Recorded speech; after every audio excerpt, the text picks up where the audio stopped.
Bom, pessoal, hoje, o que a gente vai estudar hoje, né? Vamos continuar vendo um pouquinho de dinâmica, tá? Lembrando, dinâmica é como é que acontecem os movimentos, certo? Basicamente, a gente estuda por que esses movimentos acontecem, né? E hoje a gente vai estudar a dinâmica do movimento circular, tá? Isso é uma coisa que está se movendo, né? Cuja trajetória seja um círculo, né? A gente vai estudar como é que a força influencia nesse tipo de movimento, tudo bem? Mas lembrando, dinâmica, né, exatamente essa estudo de como a força, né, provoca esse movimento, né, como esse movimento acontece, tudo bem? Então fica o seguinte, foi que a gente viu lá na primeira lei de Newton, que se não existe nenhuma força agindo sobre o corpo, esse corpo ou ele está parado, ou ele está se movendo em linha reta com velocidade constante, tá bom? Tudo bem? Então, se não há nenhuma força resultante, né? Quer dizer, deixa eu corrigir aqui o que eu falei, né? Não é que ele não tenha nenhuma força, não tem nenhuma força resultante, tá? Não tem nenhuma força resultante agindo nesse corpo. Ou seja, pode até ter força, mas se um equilibrar a outra, ele vai continuar andando em linha reta. Mas, o que acontece? O que acontece é que, se o corpo ele está se movendo, se ele está se movendo, então, em um movimento circular, certo? Se ele está se movendo em um movimento circular, né? Eu acho que não precisa ser um círculo inteiro, tá? Pode ser só um pedaço aqui, o movimento pode ser só um pedaço de um círculo. Certo? Ele sai daqui e para cá. Tudo bem? Então, tem que estar agindo alguma força resultante. Certo? Concorda comigo? Por quê? Porque se não tiver agindo nenhuma força resultante, ele era para sair em linha reta, tá? Se não está agindo nenhuma força resultante, esse corpo aqui, ele era para sair em linha reta, né? Que é o que diz a primeira lei. Certo? Mas aí que está. Como existe uma força resultante, o que essa força resultante faz? A força resultante, ela, é, ela vai ser responsável por mudar a direção da velocidade. Tudo bem? Vai existir uma força que ela vai ser responsável por mudar a direção da velocidade, né? Então, se não existisse ela, o corpo ele era para sair em linha reta. Certo? Mas como existe uma força, certo, agindo nesse sistema, a gente vai ver que força é essa, uma força resultante, né? A gente dá um nome para essa força resultante desse movimento circular, tá? Essa força resultante ele faz o quê? Ele faz com que essa velocidade mude de direção. Ele vai mudando de direção e é exatamente fazendo com que ela percorra um movimento circular, tá? Então tem que ter alguma força resultante, tá bom? Uma força resultante que fique mudando a direção da velocidade, certo? A forma mais fácil da gente ver isso é se você, por exemplo, amarrar uma pedra, né? Uma pedra num cordão, certo? Levanta aqui na sua cabeça e faz essa pedra rodar. Tá? Tá aqui. Né? Você pegou aqui uma pedra, tá bom? Amorra aqui numa corda e faz ela rodar. Tudo bem? É um movimento circular, tá? É um movimento circular, né? Tudo bem? Vamos analisar um pouquinho de como é que funciona esse movimento circular, né? Parece até, não sei se vocês, essas crianças de hoje em dia fazem isso, né? Mas no meu tempo a gente fazia uma brincadeira até mais ou menos perigosa, né? Mas nem tanto. Que a gente amarrava um bombril no cordão, tacava fogo no bombril e ficava rodando assim na cabeça, né? E aí ele ficava rodando, tá? Mas como ele estava queimando, soltava um monte de faísca, né? Era um negócio na verdade era até bem impressionante, né? Ficava as faíscas tudo voando para tudo que é lado, né? Mas, né? Tomar cuidado, né? Quando tem uma coisa pegando fogo, se esse bombril pegando fogo, né? Escapar aqui do cordão, tá? e voltar e cair em algum lugar, pode ser que toque fogo em alguma coisa, tá? Então, tomar cuidado para fazer essa brincadeira, certo? As faíscas em si, elas não são tão perigosas, né? Porque as faíscas são muito pequenininhas, né? Então, ela quase não tem energia, então pode pegar na sua pele a faísca que não queima, né? Por isso aqueles caras da solda, né? Muitas vezes a faísca cai na pele da pessoa, na roupa e tal, e não queima, tá? Porque ela carrega muito pouca energia. Ela é muito pequenininha, certo? A massa quase nada, tudo bem? A gente até consegue fazer esse cálculo de quanta energia que ela pode transmitir lá na infescadores, certo? Mas voltando aqui para cá, né? Enfim, você está rodando aqui um negócio na sua cabeça, certo? É um movimento circular, tá? E aí, como eu falei, tem que ter alguma força que segura essa pedra nesse movimento circular. Que força é essa que está segurando a pedra no movimento circular?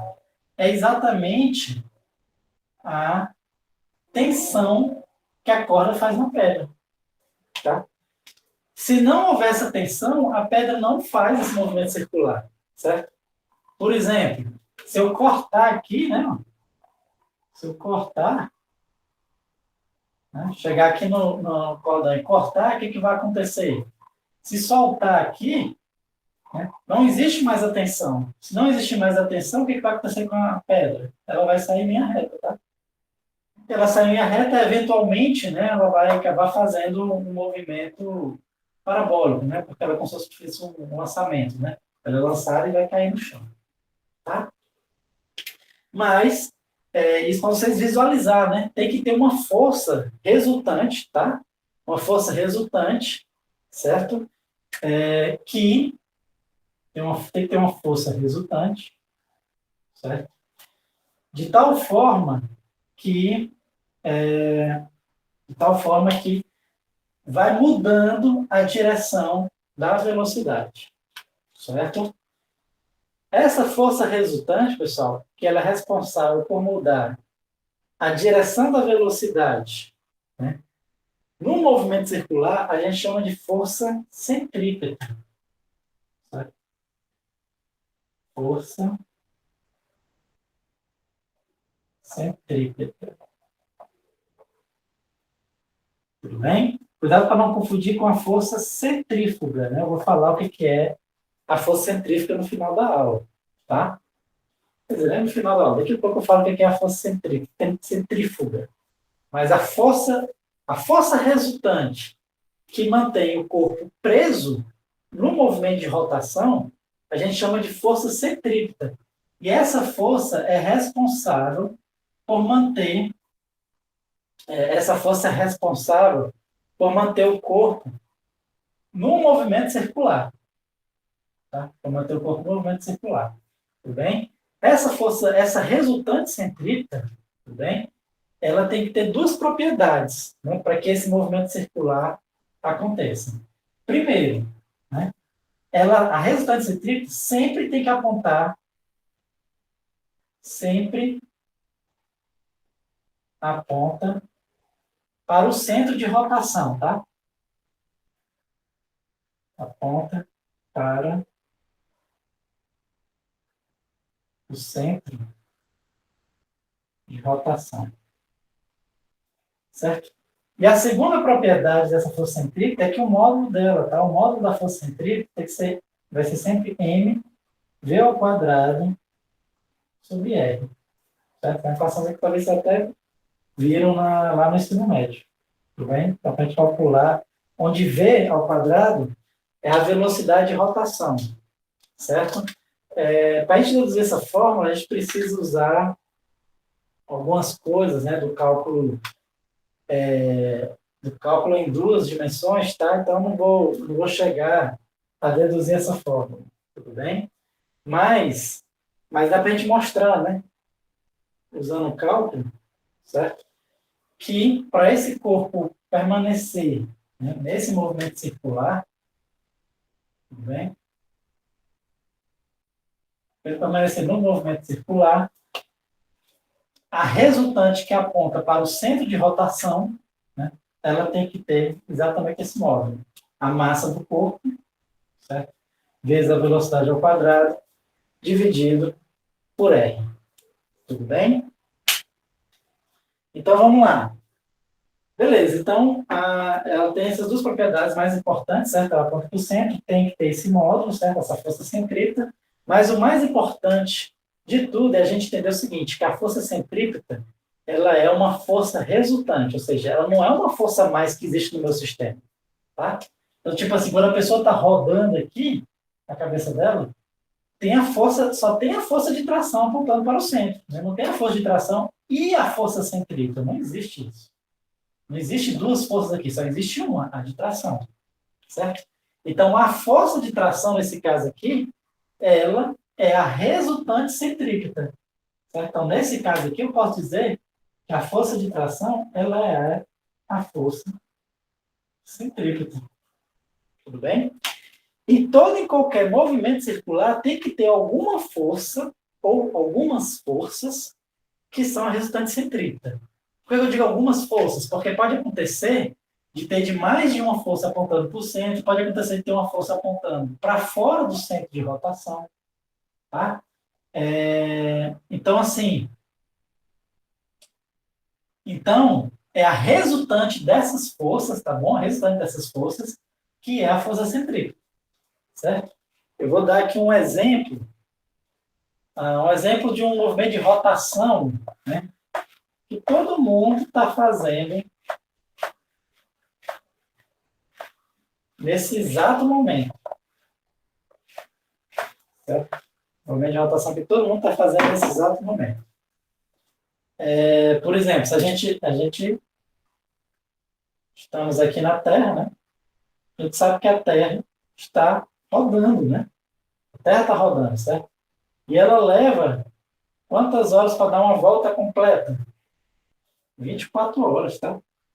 Então, em 24 horas, nós percorremos o caminho inteiro da Terra, tudo bem? O caminho inteiro da Terra. Então, a gente está nesse exato momento, se você ficar parado aí, na verdade, você está parado em relação à Terra, né?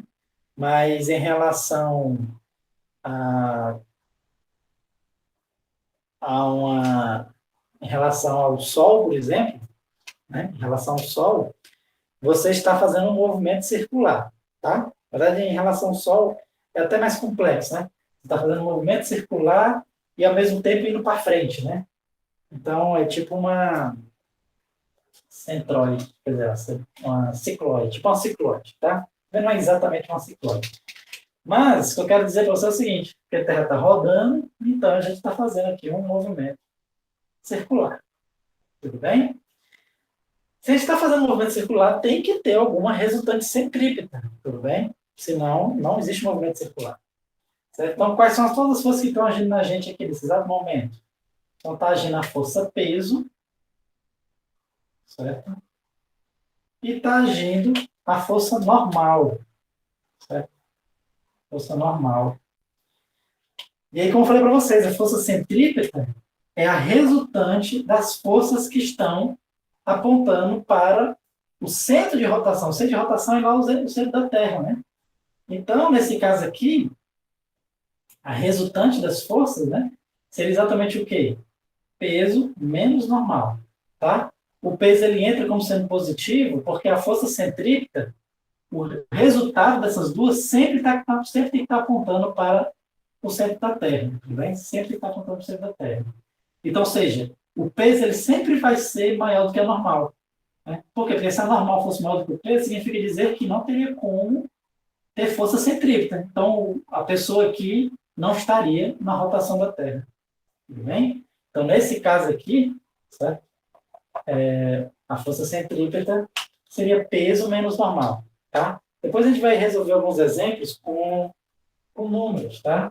Mas, primeiro eu quero que vocês entendam isso, certo? Que a força centrípeta é a resultante das forças que estão apontando para o centro.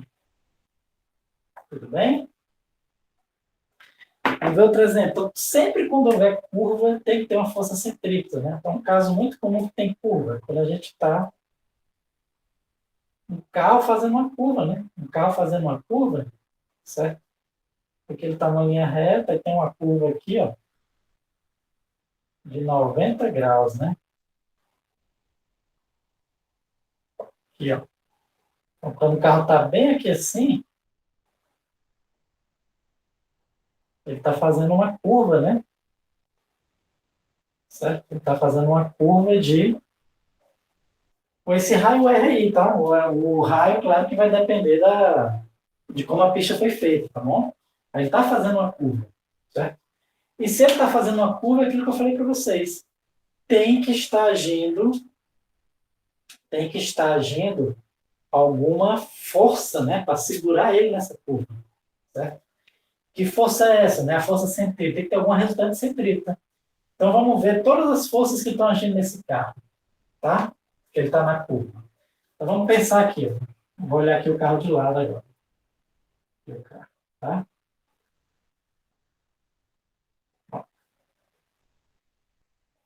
Então fica o seguinte, quais são as forças que estão agindo nesse carro? Certo? A gente sabe que está agindo a força peso, certo? Está agindo a força peso, está agindo a força normal, tá? Está agindo a força normal aqui, certo? Está agindo mais alguma força? Né? Então, a força peso e a força normal, né? Elas estão aqui, ó, apontando. O peso está apontando para o chão, a normal está apontando para cima. Ou seja, a força peso ela está apontando assim, ó, entrando aqui, né? Que eu estou vendo o carro por cima. Então, ela está entrando na lousa e a normal para fora da lousa. Só que lembra, a resultante centrípeta tem que ser alguma força apontando para o centro de rotação. Então tem que aparecer mais alguma força aí que está apontando o centro, senão o carro não faz a curva. Que força é essa que segura o carro na curva? Né? A força que segura o carro na curva é exatamente a força de atrito, certo? Força de atrito. Tudo bem? Quando o motorista gira os pneus né? Gira aqui a direção que gira os pneus, começa a gerar um atrito. Esse atrito, certo? Faz com que o carro comece a fazer a curva. Tudo bem? Então, a força de atrito é responsável, nesse caso aqui é a minha força centrípeta, certo? É exatamente igual à força de atrito, certo? Exatamente igual à força de atrito. Que é a força que está mantendo o carro na curva, tá? Para você entender isso melhor, é só você pensar o seguinte, imagina que você tem óleo derramado na pista. Se tiver óleo derramado na pista, o que vai acontecer? Na hora que esse carro passar pelo óleo, ele vai perder o atrito com o chão. Quando ele perde o atrito com o chão, o que acontece com ele? Ele passa em linha reta. Ele deixa de fazer a curva. Não tem mais atrito. Se não tem mais atrito, não tem mais força centrípeta. Se não tem força centrípeta, ele sai em linha reta. Tá bom? Então, é isso que eu espero que vocês entendam, né? Mais um exemplo de movimento circular. Né? Um exemplo de movimento circular, por exemplo, a Lua, certo? Rodando ao torno da Terra, tá? A Lua rodando em torno da Terra não é exatamente circular, mas é bem próximo de movimento circular. Então dá para a gente aplicar essa equação, tá? Então a Lua está rodando em torno da Terra, certo? E aí tem que ter alguma coisa que segure, né? Senão a Lua vai embora. O que segura, né? É exatamente a força gravitacional, né? É o mesmo peso, né? Só que quando a gente está falando aqui em astros, a gente chama de força gravitacional, tá? Então, a força centrípeta, nesse caso aqui, é a força gravitacional, tá? Na verdade, a força gravitacional é o que segura tudo que está orbitando a Terra, tudo bem? Então, até mesmo a estação espacial, os satélites que a gente lança, todos eles estão rodando, né, a Terra. A força centrípeta que faz eles fazer esse movimento de rotação é exatamente a força gravitacional. Tudo bem? Então, vamos lá. Tendo entendido isso, certo? Tendo entendido isso, vamos fazer alguns cálculos, tá? Só para a gente entender um pouco isso. Né? Então, vamos fazer aqui um exemplo muito simples. Um exemplo muito simples. Então, primeiro, pegar um exemplo básico, tá? Para depois a gente e para algumas coisas mais complicadas. Essas aplicações, tá? Então, primeiro vamos imaginar, certo?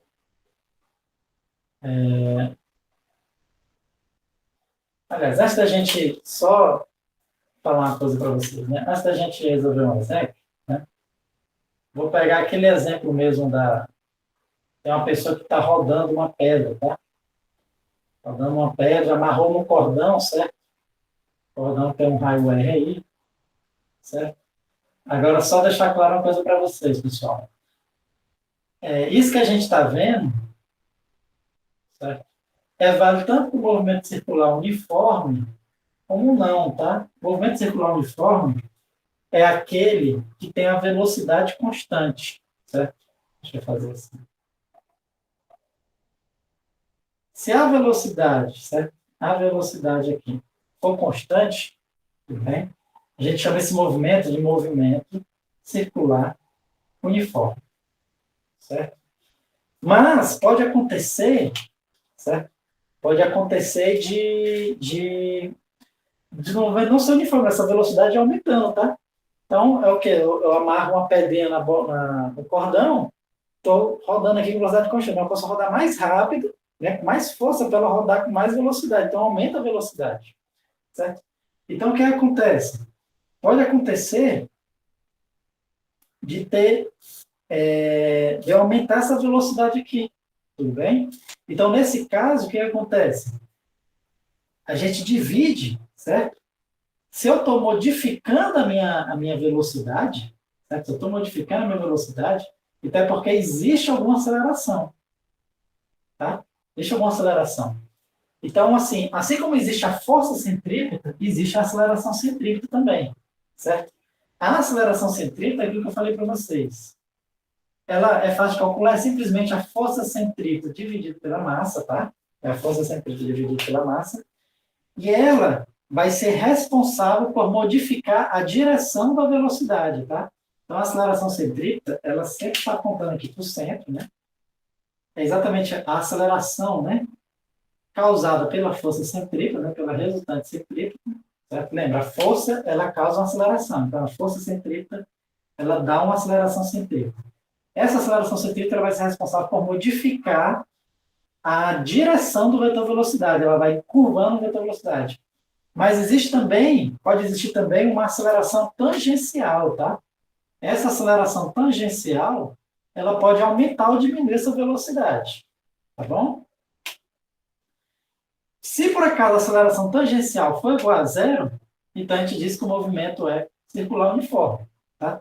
Se ela não for igual a zero, for diferente de zero, tá? Então pode ser, se ela for constante, então o movimento circular uniformemente variável, né? Mas se ela for outro valor qualquer, pode ser um movimento qualquer aqui, tá bom? Ela pode ser um valor qualquer. Ela pode, inclusive, ser negativo, né? Por exemplo, um exemplo de movimento circular, que a aceleração vai mudando direto, vai mudando no sentido, vai mudando o valor dela, né? Inclusive, vai mudando a aceleração tangencial, inclusive mudando de direção, né? É, por exemplo, um pêndulo, né? Então, o movimento do pêndulo, ele é um movimento circular, tá? Só que ele é um movimento circular de vai e vem, né? Então, de forma circular, ele fica indo e voltando, indo e voltando. Aqui também existe uma força centrípeta, tá? Por quê? É um movimento circular? Então tem que ter força centrípeta, ponto final. Certo? Essa força centrípeta gera uma aceleração centrípeta, sendo que, como é que é esse movimento? Né? Esse movimento ele é assim, ó. Na hora que ele está indo, certo? Ele está em relação à aceleração tangencial, né? Ele está sendo acelerado, tá? Ele vai ganhando velocidade. Mas aí quando ele passa aqui da parte de baixo, essa aceleração tangencial fica negativa, porque ele está subindo, então a gravidade está freando ele, certo? Então, até ele parar. Depois ele volta, acelera, depois aqui vai, sobe e para. Então, ou seja, aqui é um exemplo de movimento circular em que tem uma aceleração tangencial que fica variando, certo? Eu quero que vocês entendam isso. Mas esse resultado aqui da aceleração centrípeta, né, da força centrípeta da aceleração centrípeta, que a gente achou,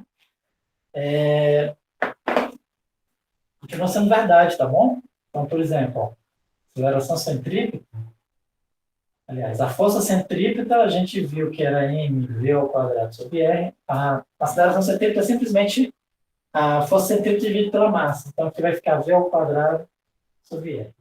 Tudo bem? Existindo ou não a aceleração centrípeta, tá? Se a aceleração centrípeta for igual a zero, aí aqui é o movimento circular uniforme, né? Então, aí no movimento circular uniforme, ele sempre vai percorrer, né, o círculo em tempos iguais, tá? E o tempo de um ciclo, por exemplo, a gente chama de período, tá? Certo? A gente vai ver isso aqui um pouquinho melhor quando a gente estiver estudando oscilações lá na física 2. Certo?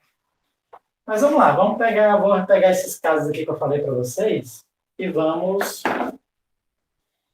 resolver aqui alguns problemas. Né? Então vamos supor o seguinte, que você pegou uma pedra que ela tem mais ou menos uns 150 gramas, certo? 150 gramas.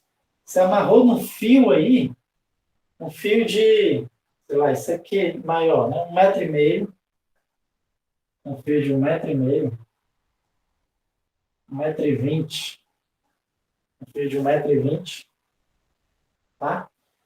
E você começou a rodar aqui na sua cabeça. Rodar aqui em cima da sua cabeça. Vamos supor que você começou a rodar, certo? Vamos supor o seguinte, que cada rotação, né, vamos pegar o período, o tempo de uma rotação, tá, é de cerca de 1/10 de segundo. Ou seja, em um segundo você roda 10 vezes. Né? Vou botar 2/10 de segundo. Vou botar meio décimo de segundo. Meio décimo. Tudo bem? Só que você está rodando uma pedra, né? Esse peso, amarrou no fio, você demora meio segundo para dar uma volta completa. Meio segundo para dar uma volta completa. Ou seja, em um segundo, você dá 2 voltas. Certo? Ele quer saber, esse aqui é o período, tá bom?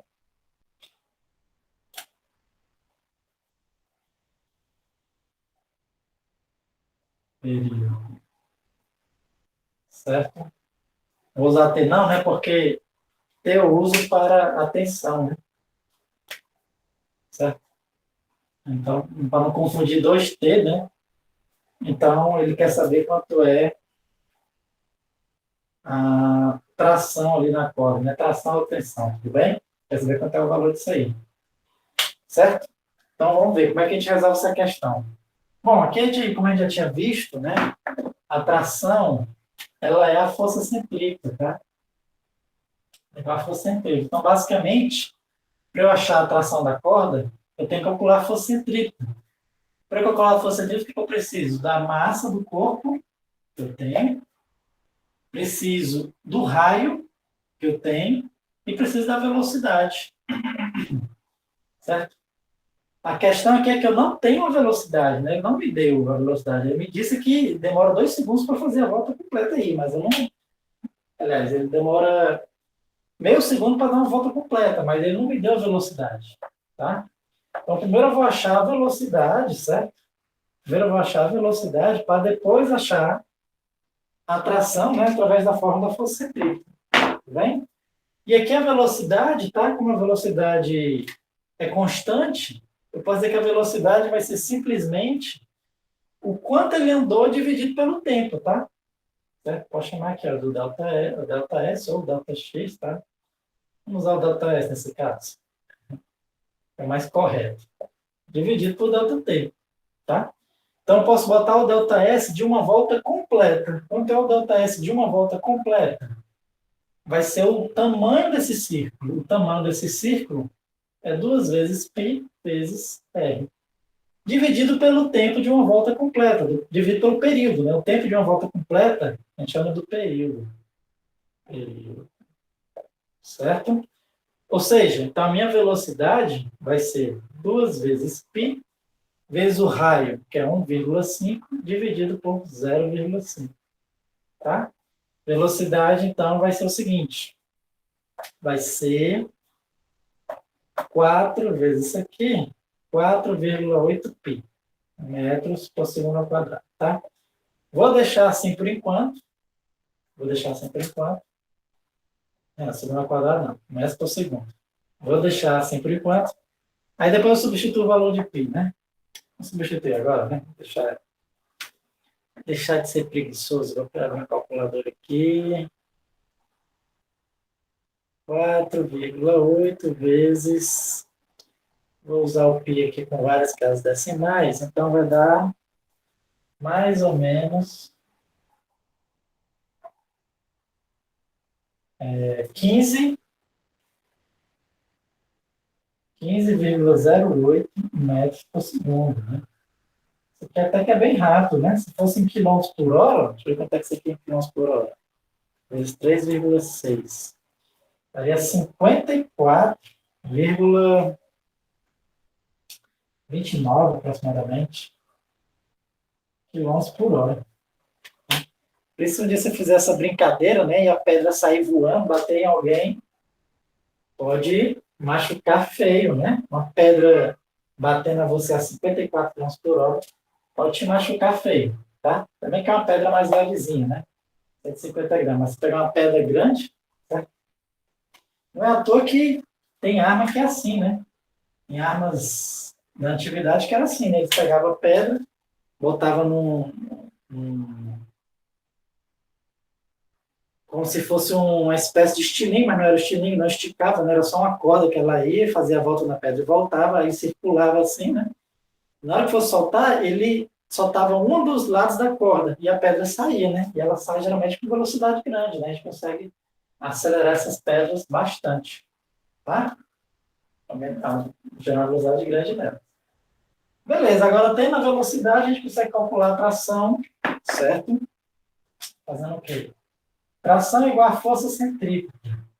Força centrípeta é mv ao quadrado sobre r. Então, tração vai ser a massa, que é 0,150, né? Que está em gramas, tá? Em quilo vai ser 0,150, vezes a velocidade ao quadrado, que é isso aqui, ó.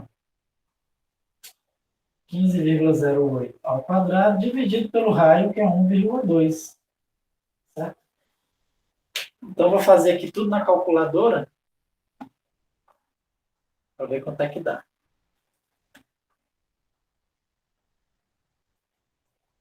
Quadrado vezes 0,15 dividido por 1,2. Então, temos aqui uma força de mais ou menos 28,4 aproximadamente newtons, tá? Então, essa aqui seria a tensão na corda, tá? Observe, pessoal, o seguinte, ó, que a minha tração, né, é mv ao quadrado sobre r, certo? Observe que todo fio tem uma tração máxima que ele aguenta. Se você fizer uma força muito grande, no fio, né, ele vai romper, tá? Então, ele tem uma tração máxima que aguenta. O que significa dizer? Que, por exemplo, se você acelerar demais aqui, ó, se você aumentar demais a velocidade, você aumenta muito a tração. E aumenta muito a tração, pode quebrar o fio. Você pode quebrar o fio. Se você aumentar muito a velocidade aqui, você pode quebrar o fio. Ou então, se o objeto for muito pesado, tá? Ou então, se o raio for pequeno, né? Se o raio for muito pequeno, você vai evitar. O raio tem que ser pequeno, né? E os outros dois tem que ser grandes, para você conseguir romper, né? Não sei se vocês já viram isso, né? Mas eu já vi um vídeo na internet que até no Manual do Mundo, não sei se vocês conhecem, é um canal bem conhecido do YouTube aqui brasileiro, né? Manual do Mundo, o que ele fez? Ele pegou um CD e botou para rodar numa furadeira, né? Furadeira que roda bem rápido, botou um CD para rodar, tá? Quando ele bota o CD para rodar bem rápido, tá? É como se cada parte do CD tivesse uma traçãozinha segurando cada pedacinho do CD, tá bom? E essas trações, ela tem a mesma regra aqui, vai depender da massa, da velocidade ao quadrado dividido pelo raio. Então, como a furadeira ela roda muito rápido, tá? A velocidade ficou muito grande, então as forças que mantêm o CD unido, né? Então tá aqui o CD, certo? A força que mantém um pedacinho do CD unido, certo? É como se fosse uma força de resistência, né? Força de resistência do CD de quebrar. Mas se a velocidade é muito grande, essa força não segura. E o CD simplesmente se despedaça. Tá? Ele parece que chegou alguém e está com um martelo nele. Ele simplesmente se despedaça, se quebra e os pedaços saem voando de linha reta. Tá? Então, assim, uma rotação muito rápida, né? Então você precisa de uma força muito grande, uma rotação com velocidade muito alta, você precisa de uma força muito grande para manter ali na rotação. Então, se essa coisa que mantém a rotação, né, romper, então não existe mais rotação. Tá? Foi acontecer com o CD. Os pedaços do CD saem voando, certo? Só que saem voando em linha reta. Né? Tudo bem? Então vamos lá, beleza. Esse caso aqui, tranquilo, né? Vamos resolver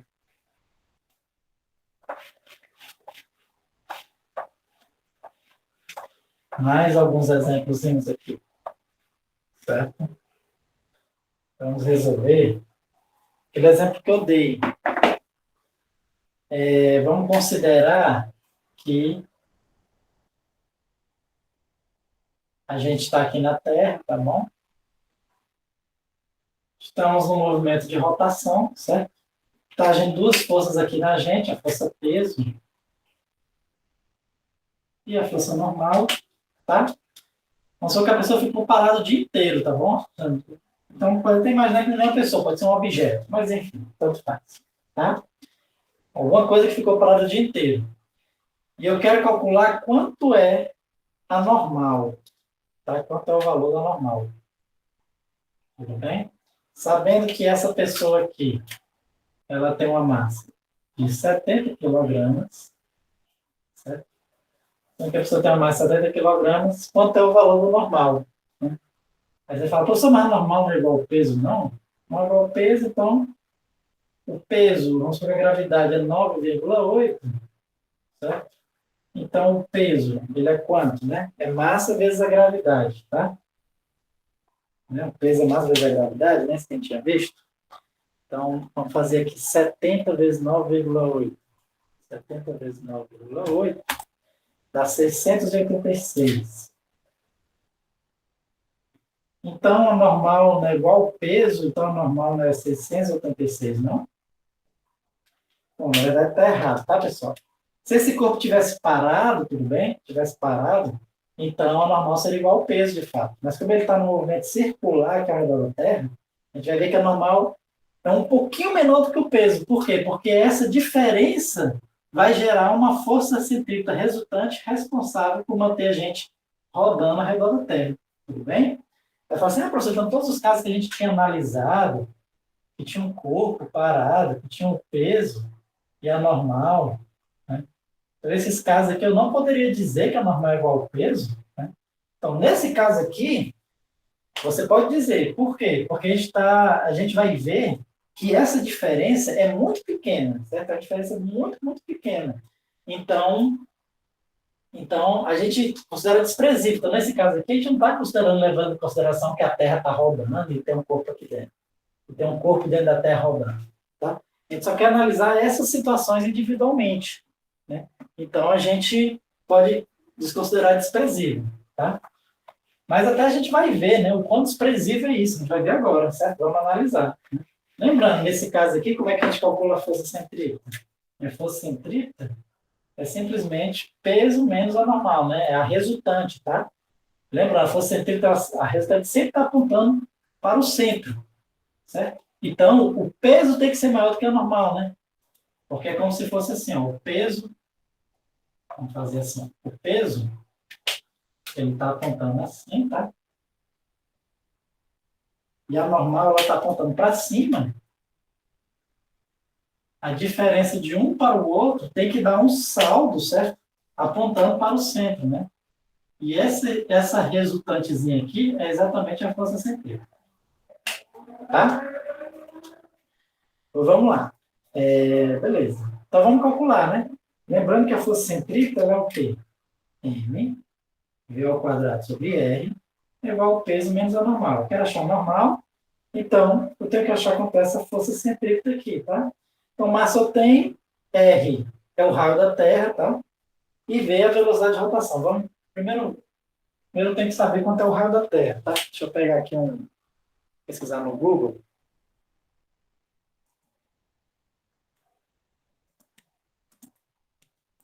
Então, o raio da Terra. Lógico que ele varia, tá? De lugar para lugar, né? A Terra não é exatamente uma esfera, mas ela é bem próximo de uma esfera, na realidade, tá? Muito próximo de uma esfera. Mas, então vamos considerar sendo uma esfera, praticamente, tá? Vamos considerar sendo uma esfera. Eu estou tentando achar aqui o valor do raio da Terra, mas o Google está sendo ineficiente. Pronto, vamos lá. Raio da Terra,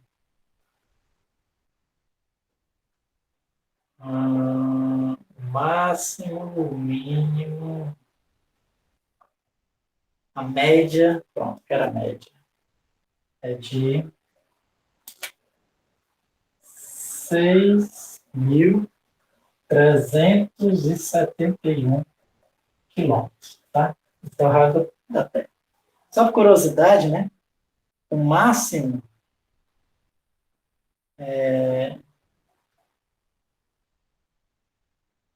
o máximo valor, que é o valor no Equador, é de 6.378 no Equador, e o mínimo, que é nos polos, tá? É 6.357. 3.357, né? Ou seja, o raio da Terra, ele está por aqui, tá? A média está aqui no meio, né? Então, a Terra, ela é um pouquinho achatada, tá bom? Um pouquinho achatada. O raio aqui é o raio máximo e aqui é o raio mínimo, certo? Mas, é quilômetros, tá? Para falar assim, professor, tá porra. Tem o quê? Quase 20 quilômetros de diferença, né? 21 quilômetros de diferença daqui para cá, né? Isso aqui para cá. Não tem muita coisa, não. Isso é pouquíssimo, tá?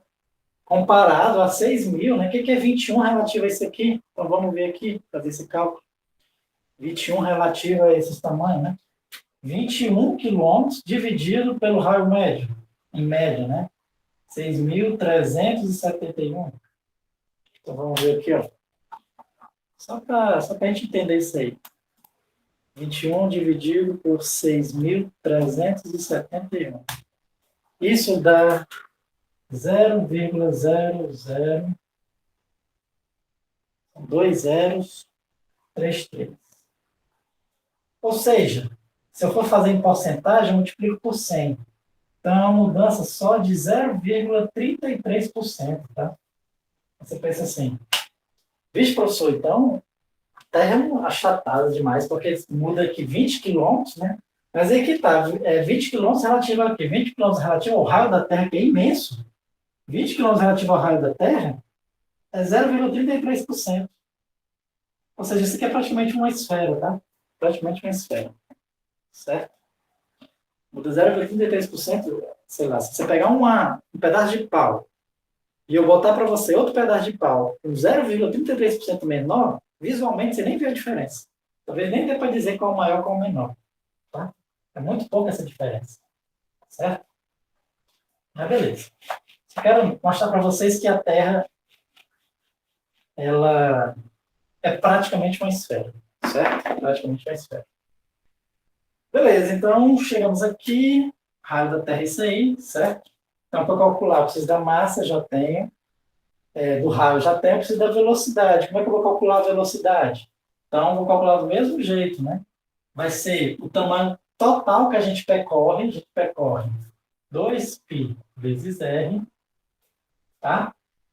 Dividido pelo período que demora para a gente dar uma volta completa. Quanto tempo demora para a gente dar uma volta completa? 24 horas, né? Em 24 horas a gente dá uma volta completa, certo?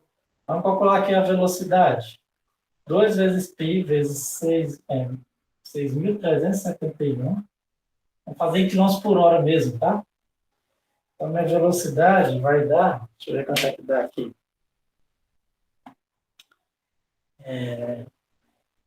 6.000 371 vezes 3, vezes π,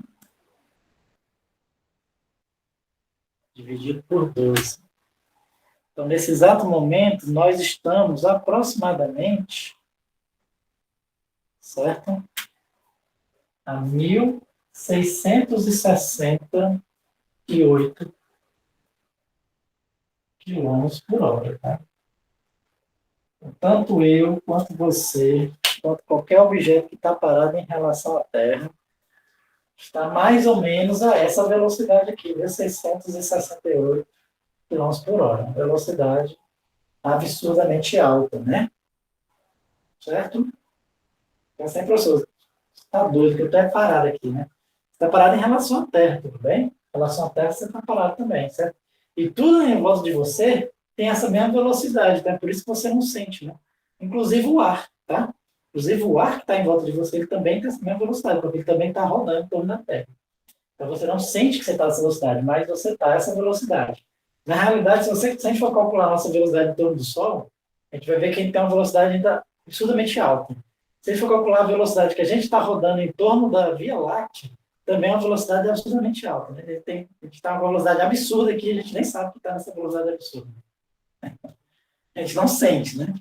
Sentir é o quê? É o vento passando por você, você vê as coisas passando por você. Mas como tudo aqui está a mesma velocidade, a gente não percebe. Certo? Beleza, então temos a velocidade, agora vamos calcular, tá? Então, deixa eu primeiro deixar assim, ó. Peso menos normal vai ser a massa, que é 70, vezes a velocidade, tá? Que é isso aqui, só que eu tenho que transformar em metros por segundo, certo? Então, vou dividir aqui por 3,6, certo? Transformar em metros por segundo, dividido pelo raio da Terra, que é isso aqui, só que eu tenho que transformar para metro, né? Então, vai ficar isso aqui, ó. 7,1 vezes 10 a terceira, tá? Então, vamos calcular aqui, ó, peso menos normal, vamos ver quanto é que vai dar isso aí. Exato. Isso aí vai dar o seguinte.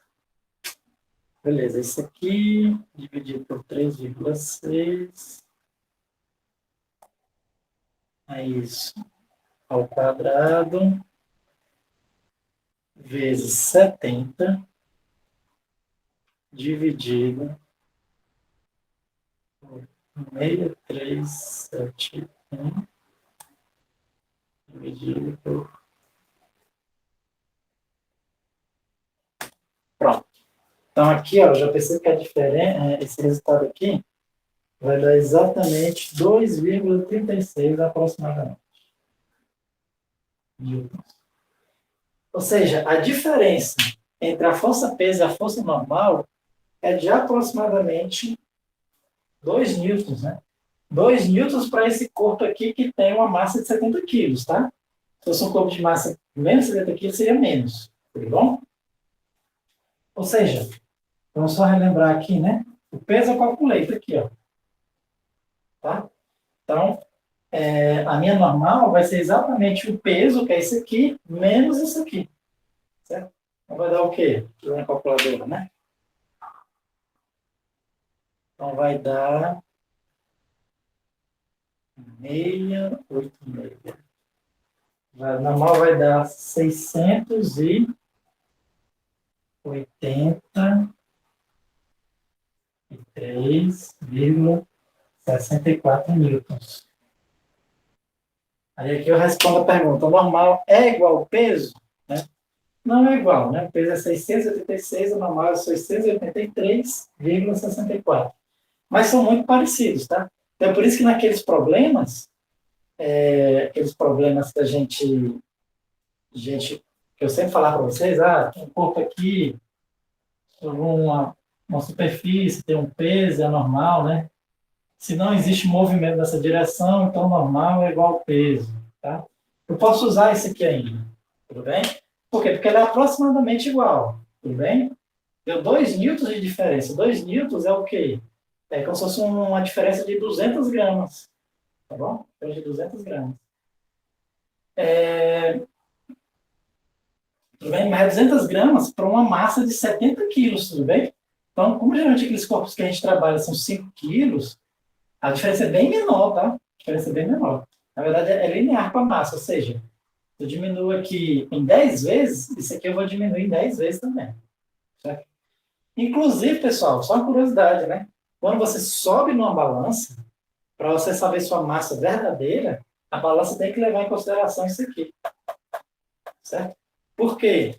Porque a balança não mede o seu peso, a balança mede a força normal. Tudo bem? Então, já que ela mede a força normal, ela tem que levar em consideração, para fazer uma medida precisa, né? Para fazer uma medida precisa, ela tem que levar em consideração que a gente está num movimento circular. Então, o normal não é igual ao peso. Então, ela tem, como eu quero achar o peso, né? E a balança, ela calcula a normal, tá? A balança, ela calcula a normal. Então, para saber o peso, eu teria que somar essa pequena diferença. Então, a balança tem que levar isso em consideração, certo? A balança tem que levar isso em consideração, né? Ela tem que estar programada lá para levar isso em consideração, se for aquelas balança digital, tudo bem?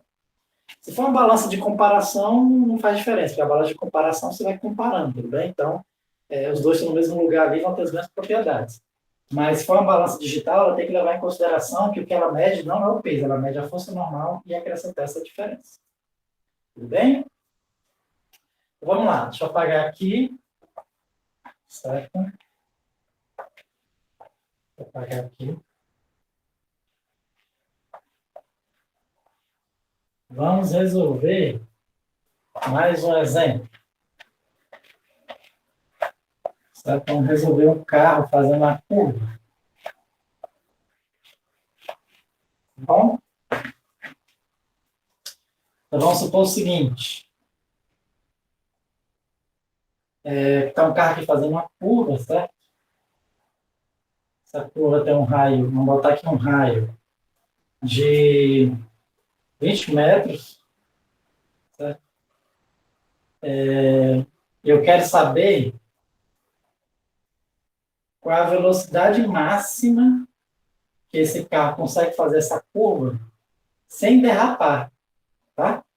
Vamos lembrar aqui que, nesse caso, a força de atrito vai ser igual à força centrípeta, né? Então, eu vou precisar aqui dos coeficientes, né? Então, vou usar o coeficiente de atrito estático entre o asfalto e a borracha. O coeficiente de atrito estático entre o asfalto e a borracha,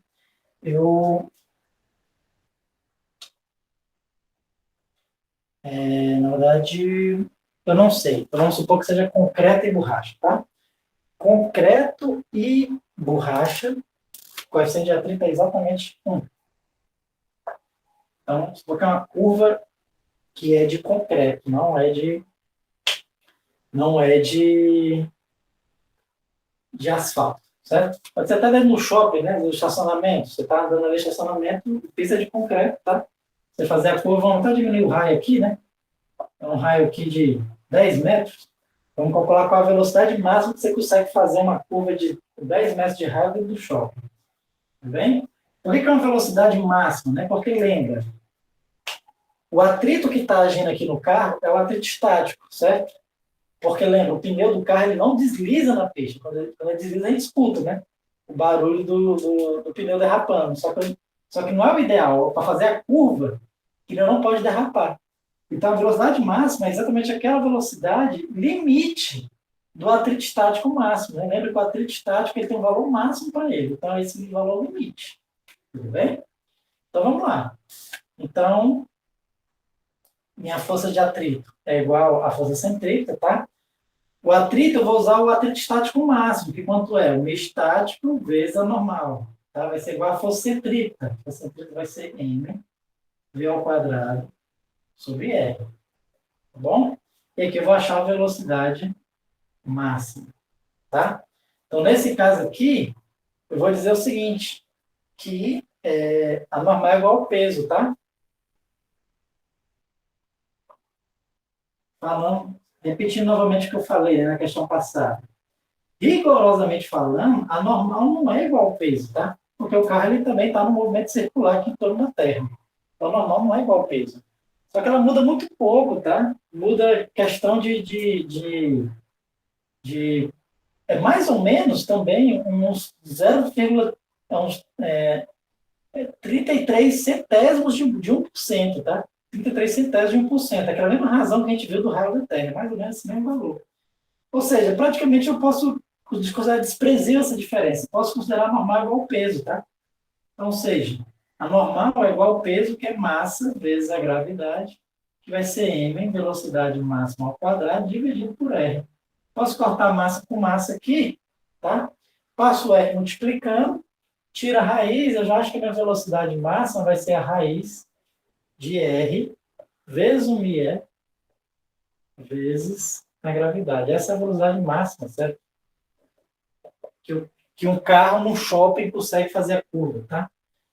Vamos botar aqui os valores. R é 10, o μ é 1, gravidade é 9,8, né? Ou seja, a velocidade máxima que o carro conseguiria fazer essa curva aí vai ser aproximadamente 10, né? 9,9, né? Deixa eu ver aqui. Quanto é que dá? Raiz de 98. Raiz de 98 é 9,9, aproximadamente. A velocidade máxima que o carro consegue fazer uma curva no shopping é de 9,9 metros por segundo, né? Se for em quilômetros por hora, certo? Lembrando que esse é o valor limite, tá? Vocês não vão inventar de andar em shopping com essa velocidade, não, tá? 35,64 quilômetros por hora. Certo? Quem tirou carteira aí, né? Sabe que a velocidade máxima para andar em shopping, né? Estacionamento, certo? Lugar fechado, qual é? 20 quilômetros por hora, tá? Essa é a velocidade máxima. Quem tirou carteira deveria saber, certo? Então, né? Já está um valor seguro, tudo bem? Para fazer uma curva de 10 metros, lembrando uma curva de 10 metros de raio até uma curva grande, né? Às vezes no shopping você tem curvas que são 5 metros, então aqui já ia diminuir, tá? Aqui já diminui se fosse 5 metros. Tudo bem? Certo, pessoal? Espero que vocês tenham entendido isso, certo? Então, só para a gente finalizar a aula, eu vou explicar um pouquinho da força centrífuga. Então, como eu falei para vocês, dá para não confundir força centrífuga com a força centrífuga. O que é a força centrífuga? Força centrífuga.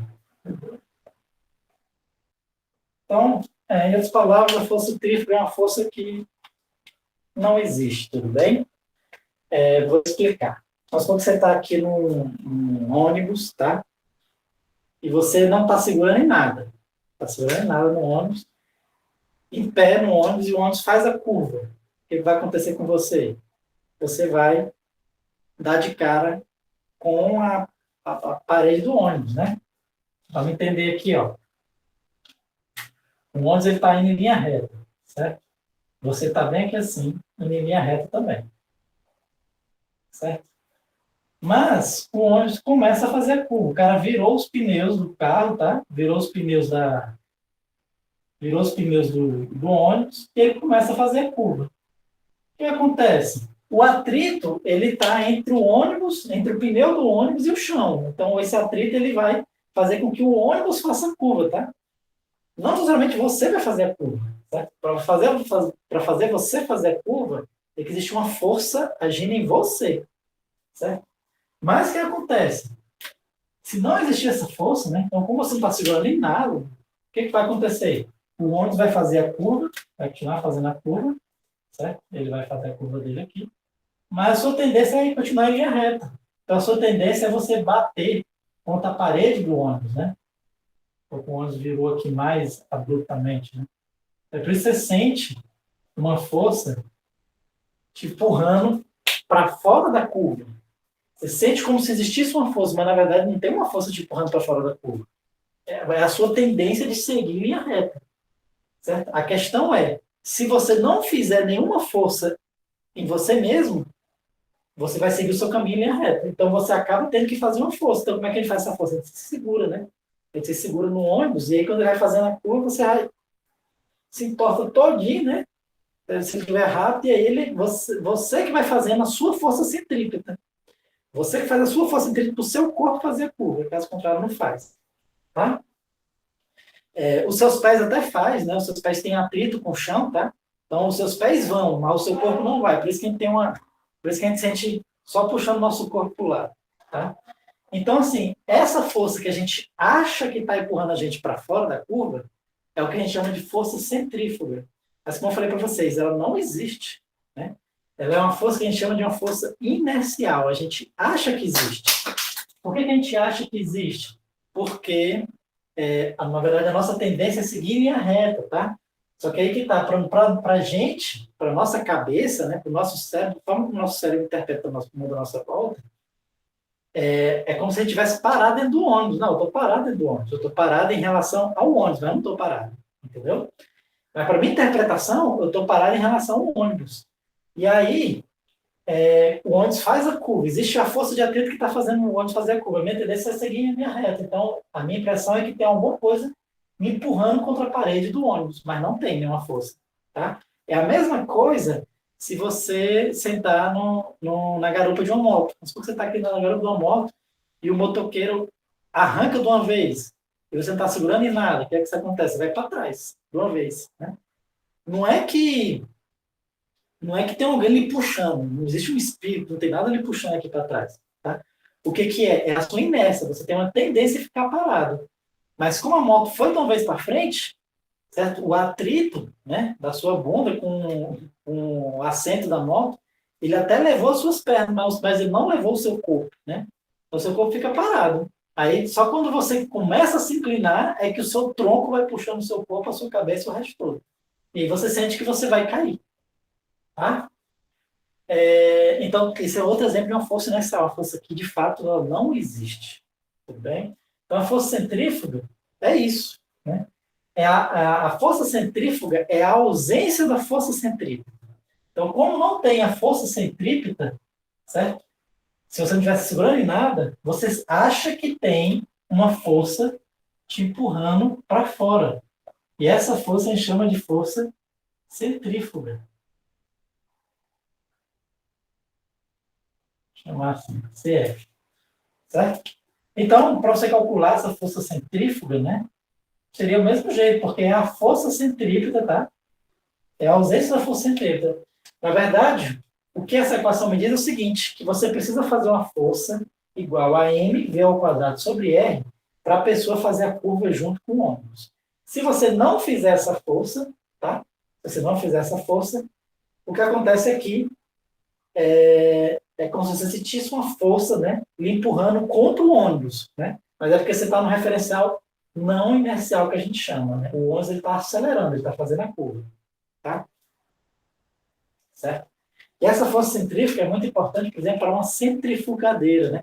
O que é uma centrifugadeira? É quando você quer separar, certo?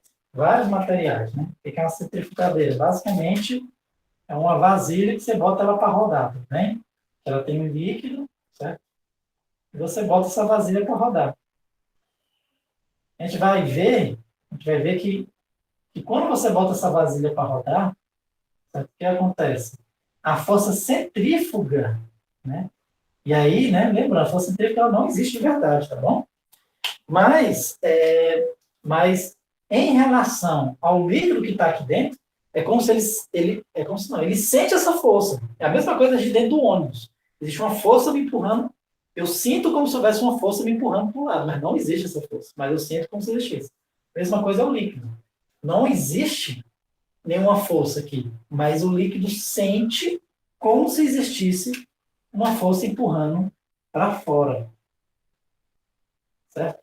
E aí a gente vai ver que por causa dessa força empurrando para fora, quando a gente vai estudando fluidos, a gente vai ver que você consegue separar os vários fluidos, tá? Por quê? Porque o que é mais denso, tende a se concentrar aqui no centro. E o que é menos denso tende a se concentrar aqui mais para fora. E aí você consegue separar os fluidos, tá?